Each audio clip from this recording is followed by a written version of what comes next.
first sign was the burning under my tongue. I set the pastry down and asked Diane, my fiancée's mother, exactly what was in it. She said mushrooms. Then my lips started swelling. While I reached for my epinephrine injector, Diane said, "It was only a little of the oil. You need to stop letting this allergy control you." Her daughter, Erin, went silent.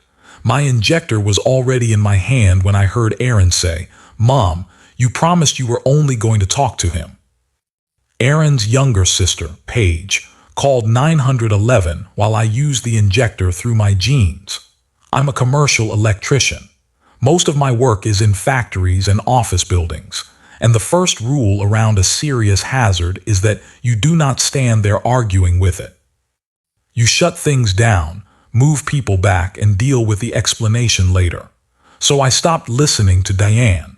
I moved away from the table, sat on the floor near the front door, and told Paige where the second injector was in my jacket pocket. My breathing was getting tight and I could feel hives spreading up my neck. Diane followed us into the hallway. "I didn't put snails in his food," she said. "I used a little of the butter from the can. That's not the same thing." Paige stared at her. "Why was there a can?" Diane looked toward the kitchen and said she had bought escargot for herself. Then she said the pastry tray must have gotten mixed up. Then she said she had only wanted me to realize I could tolerate more than I thought. Her explanation changed 3 times before the ambulance arrived. Erin knelt beside me, but she would not look directly at me.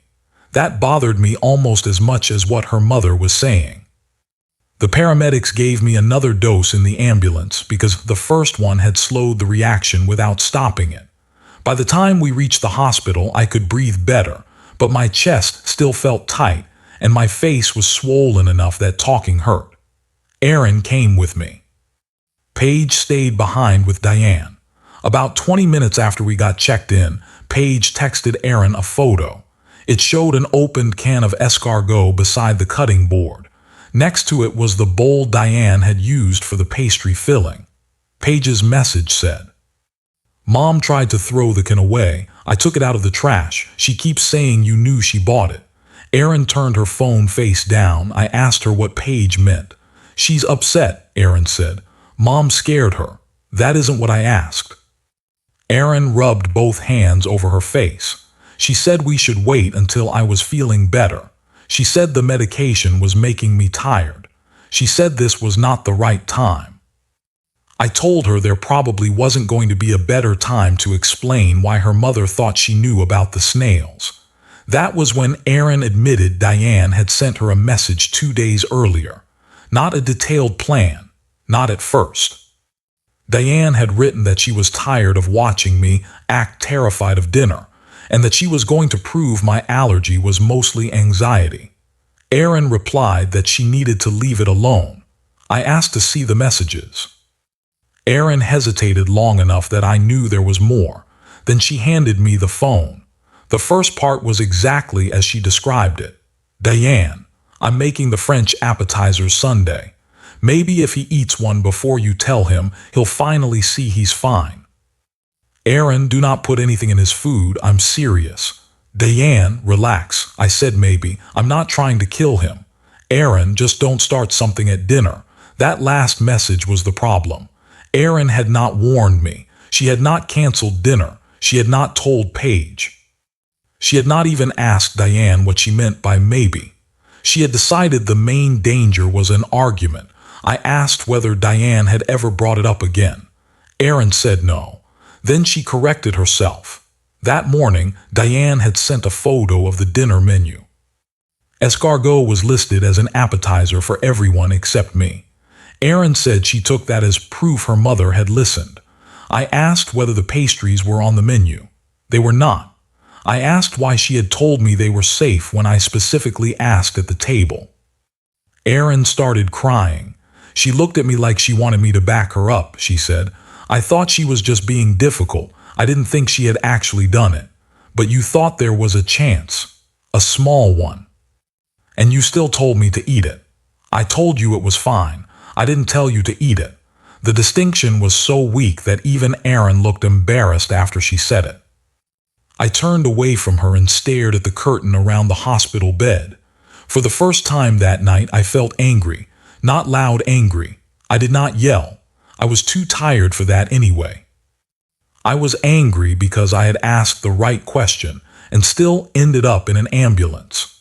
I had trusted the person who was supposed to have my back, and she had treated my safety like one more disagreement she could manage by keeping everyone calm. The worst part was that I understood why. Diane had trained both of her daughters to avoid setting her off.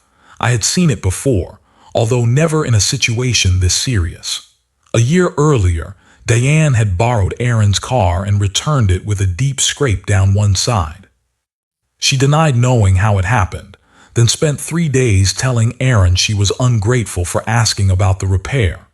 Erin eventually paid the deductible herself because continuing the argument felt worse.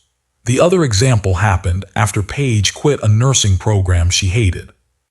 Diane called half the family and told them Paige had thrown away her future. Erin agreed privately that Diane was being cruel, but at family dinner, she changed the subject every time Paige tried to defend herself. Those 2 incidents had bothered me, but I told myself it was their family dynamic and not mine. That was my mistake. I thought Erin's silence was something she used to survive her mother. I did not consider what would happen when staying silent required sacrificing me. Diane had been rude about my allergy from the beginning. The first time I checked a restaurant menu before dinner, she laughed and asked whether I needed written permission from the kitchen to order a steak. Later, when she learned I carried 2 injectors, she called me the emergency kit. I usually ignored it. I deal with men at work who think safety rules are personal insults. They joke right up until someone gets hurt, and then suddenly they want to know why nobody stopped the job. Diane reminded me of them. I thought she was obnoxious, not dangerous. A hospital doctor came in and told me they wanted to keep me for observation. He asked what I had eaten and whether there was any chance the exposure had been deliberate. I looked at Erin. She looked down. I said yes. The doctor asked whether I wanted to speak with a social worker. I agreed. There was no dramatic response after that. A social worker took notes. Later, a police officer came by and asked basic questions. I gave him permission to photograph the messages on Erin's phone. Paige sent the photo of the can and agreed to keep the remaining pastries sealed in a bag until someone told her what to do with them. Diane called Erin repeatedly while we were talking to the officer.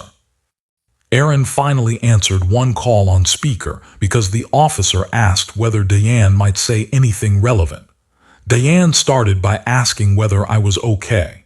Then she said she had made a mistake. Then she said it was not fair to call it deliberate because she believed I would be fine. The officer asked her to stop talking and told her someone would contact her for a statement.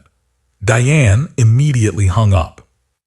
That reaction made more sense to me than the version of her who had been following us around the hallway trying to explain herself. Once a stranger with authority heard what happened, she understood that good intentions were not going to settle it. Erin stayed at the hospital until the next afternoon. She brought me water. She found a charger for my phone. She spoke to my brother and told him what had happened before I had the energy to do it myself. For a few hours, she acted exactly like the person I had planned to marry. That made the decision harder, not easier. When I was discharged, she asked whether we could go back to our apartment and sleep before making any decisions. I agreed. That was my second mistake. The ride home was quiet.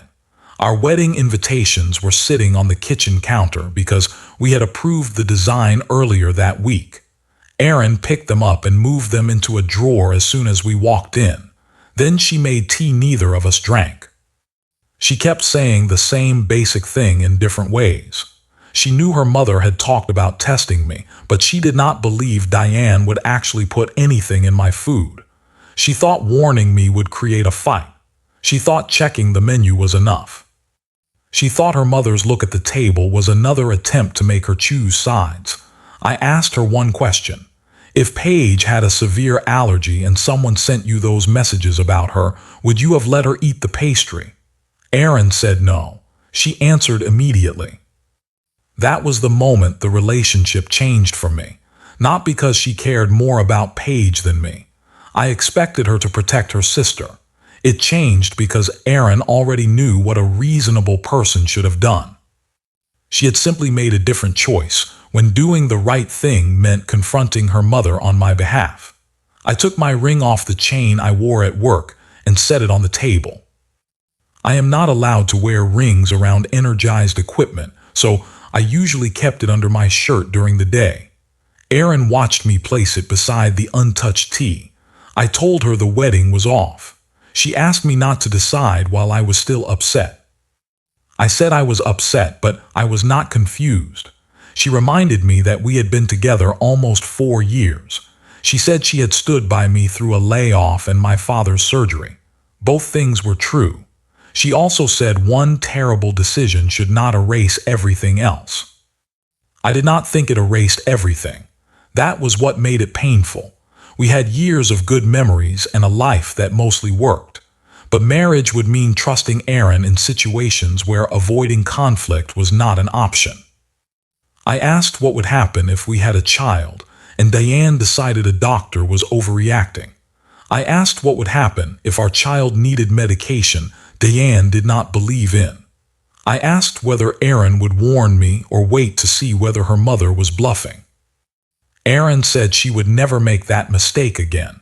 I believed she meant it. I still did not believe I could build a marriage on that promise. We were both on the lease, and neither of us could afford to move immediately without losing money. I stayed with my brother for the first week while we figured it out. Erin later moved in with Paige, and I returned to the apartment until the lease ended. We divided the wedding cancellations between us. Most vendors refunded part of the deposits. We lost about $2,600 altogether. Diane made the breakup public before we did. She told relatives I had panicked after tasting an unfamiliar ingredient. She said the hospital had confirmed I was fine. She said I was using the incident to punish Erin for loving her family. Some people believed her. Erin's aunt sent me a long message explaining that Diane was from a generation that did not understand modern allergy anxiety. I replied once with a photo of the discharge paperwork and said the incident was documented. Then I blocked her. Erin did something I had never seen her do before. She corrected Diane in the family group chat. She wrote that her mother had discussed putting escargot in my food before the dinner, that I had asked whether the pastry was safe, and that Erin had answered yes, even though she had reason to doubt it. She told everyone I had needed emergency treatment and that nobody should contact me to defend what happened. Diane replied with 6 messages in less than a minute. She accused Erin of twisting private conversations, embarrassing her in front of the family, and choosing a man who had already abandoned her. Erin did not argue back. She left the group. When Paige sent me screenshots, I stared at them longer than I should have. A month earlier, seeing Erin stand up to Diane like that would have meant everything to me. Now it only showed me that she had always been capable of doing it. She had just waited until the cost of staying quiet became losing me. Paige reacted differently. She told Diane she would not eat food from her kitchen anymore. She also refused to bring her 6-year-old son to Diane's house unless she was present the entire time. Diane called that cruel. Paige told her trust was not something Diane got to demand after hiding an ingredient in someone's food. Not everyone in the family chose a side. Erin's uncle said he did not want to be involved. 2 cousins stopped responding in the family chat. Diane's sister defended her and blamed me for calling the police. That mix felt more honest than a whole family suddenly agreeing with me. The legal part moved slowly. I gave another statement. Erin and Paige did too. The police collected the remaining pastry and the can, although nobody promised me the food itself would determine the case. Diane hired a lawyer and stopped contacting me directly. Several weeks later, A temporary no-contact order was put in place while the case was reviewed. The prosecutor's office told me not to expect a quick outcome. I did not. There were forms, follow-up calls, and long stretches where nobody could tell me whether anything had changed. By then, I cared more about getting my life separated from Diane's than watching her receive a specific punishment. Erin began therapy and stopped speaking to her mother for a while. She told me that through email because we were limiting direct contact to the apartment and wedding bills. 3 months after the dinner, we met at the apartment to sign the final move-out paperwork. The rooms were nearly empty. We sat on the floor because the furniture had already been divided. Erin said therapy had helped her understand how often she treated Diane's anger like an emergency and everyone else's needs like something that could wait. She apologized without asking me to forgive her. Then she said she hoped there might be a chance for us later. I wanted to say yes. That was the part I had not expected. Even after everything, some part of me still wanted the future we had planned, but wanting it did not make it safe. I told her I hoped she kept doing the work, but I could not be the person she practiced choosing after the danger had already passed. We signed the papers and left separately. As of now, Diane's case is still moving through the system. I do not know exactly how it will end, and I am done organizing my life around the answer. I changed jobs recently and now supervise a larger crew. On my first week, one of the younger electricians apologized for stopping a job because a lockout tag did not match the panel number. He thought I would be annoyed about the delay. I told him he had done exactly what he was supposed to do. When something might hurt someone, you do not stay quiet because checking could be uncomfortable. That is the part Diane never understood. Being careful was not what made me weak that night. Ignoring the warning would have.